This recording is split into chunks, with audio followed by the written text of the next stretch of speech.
Already পুজো shopping একবার এসে করে গেছি হাবড়াতে, তা কিছু জিনিস কেনা বাকি আছে, তাই চলে যাচ্ছে আজকে আবারও হাবড়াতে। মহালয়ার দিন এসেছি হাবড়াতে, আর স্টেশন রোডে ভিড় দেখে মাথা জাস্ট ঘুরে যাওয়ার মতো, পা দিয়ে ফেলারই জায়গা নেই, এত ভিড়। কলকাতা ম্যাটের প্রচণ্ড ভিডিও দেখেছি যে কলকাতা ম্যাটের শাড়ি কালেকশন নাকি খুব ভালো, তো এসে শাড়ি দেখার আগে আমার ব্যাগেই চোখ আটকে। ব্যাগ আমার এত পছন্দ কী বলবো, আমার মনে হয় সব মেয়েদেরই ব্যাগ খুব পছন্দ, কিন্তু সময় আর ওয়েস্ট করবো না, যাবো এখন সরাসরি শাড়ি কালেকশানে, দেখি কেমন শাড়ি পাওয়া যায়। বেডশিটগুলো রয়েছে কিন্তু দামটা একটু বেশি চাইছে, আমার একটু বেডশিট নিতে হবে, কারণ নিজেকে সাজানোর সাথে সাথে ঘরকেও তো সাজাতে হবে। চলো তাহলে দেখা যাক। এখানে পিওর সিল্ক শাড়ি ছিল, কিন্তু আমি পুজোর জন্য একটু গর্জিয়াস কিছু চাইছিলাম।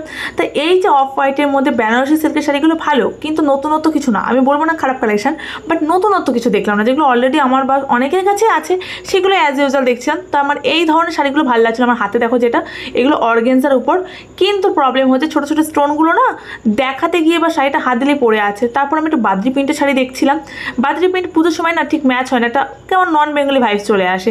তারপর আরও কিছু শাড়ি দেখলাম, তবে তেমন নেওয়ার মতো কিছু না বলে বেরিয়ে যাচ্ছে। এখন দেখি আর কোথায় যাওয়া যায়। তাহলে চলো, কেমন একটা ব্লগটা অবশ্যই কিন্তু কমেন্ট করে